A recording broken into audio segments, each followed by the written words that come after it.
So today are the Nevada caucuses, and Bernie Sanders is absolutely poised for a massive victory. In the recent polling of Nevada we've seen over the past couple days, Bernie Sanders has a consistent large double-digit lead.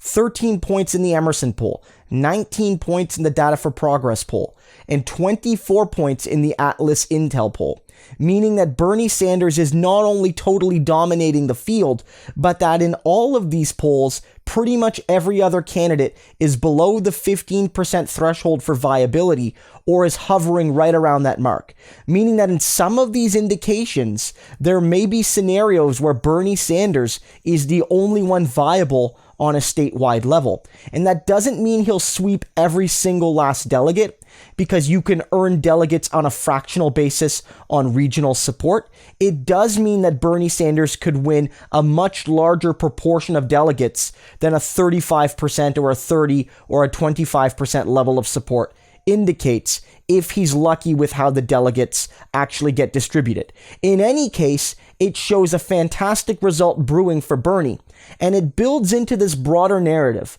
that we've been talking about on this channel, which is that Bernie Sanders is the only candidate that has the potential to build 4 strong results in the first 4 states.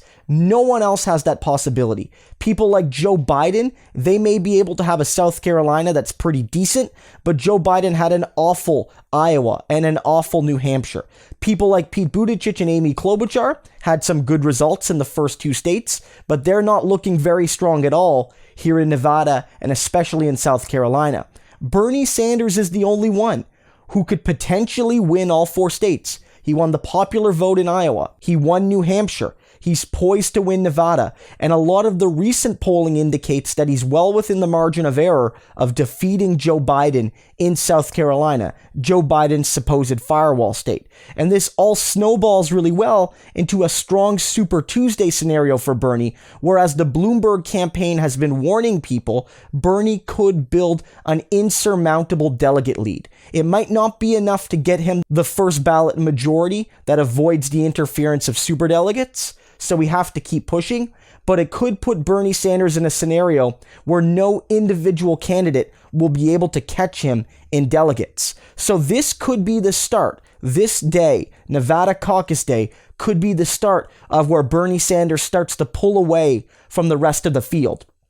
And we know this, not just because the polling's really good, but because the attacks on Bernie are getting increasingly desperate. We saw yesterday the Washington Post leak an article basically, which suggested that the Russians are trying to help Bernie, and that somehow this means that Bernie Sanders is dangerous because Vladimir Putin and the Russian government want Bernie Sanders to win, either because they feel he'll lose to Trump, or they feel that Bernie would be an asset in their court, much like Trump has been. It's all ridiculous. It's all a desperate 11th hour attempt to try to hurt Bernie, and it's not going to work.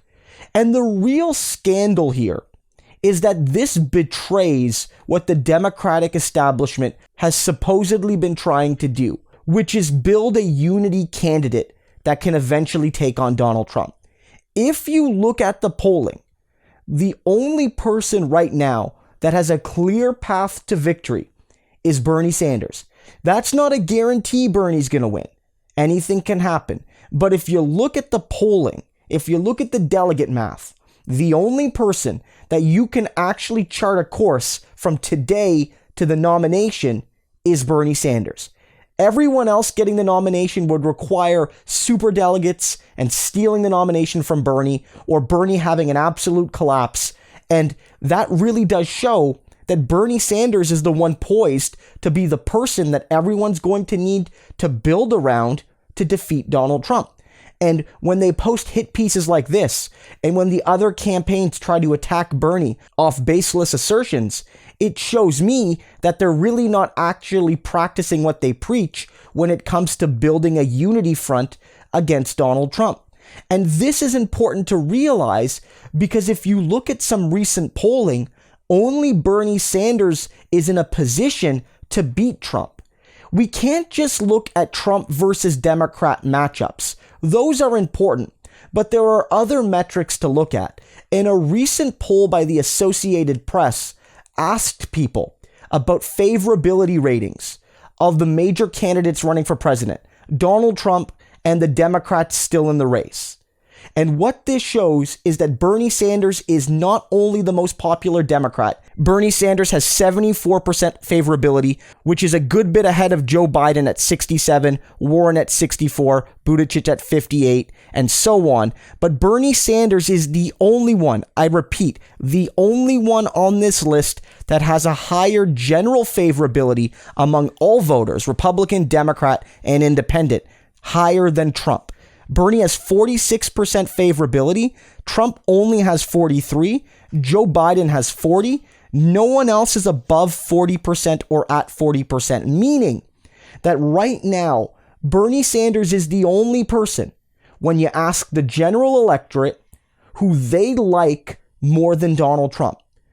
So we have to ask ourselves, if you're the Democratic Party and you actually want to win this thing in November, why are you trying to sabotage the guy that won your first two states, that's likely going to win Nevada, that's going to be strong in South Carolina, that's likely going to win the most states on Super Tuesday, some of them by big margins, and the only one who actually looks better than Trump to the average voter?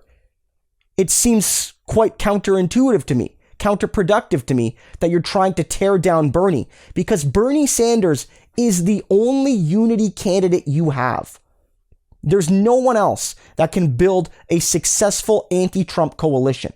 We're seeing that, given that he's leading the Nevada primary by so much. We're seeing that because he's got higher favorability than Trump, and no one else does. We're seeing that because in poll after poll after poll, Bernie Sanders wrecks the field when it comes to support among independents, aka people that aren't rooted to either political party and often decide close elections. If you want to win this election and you're the Democratic Party, you need to get behind Bernie Sanders, and you need to get behind him now. This contest should be over because the party should already be uniting behind the one and only man that can defeat Donald Trump. But if you want to preserve your narrow social, political, and economic privilege, if you want to prevent a democratic socialist from building a more just society, then by all means, continue along this path and subject regular working class Americans to 4 more years of Donald Trump.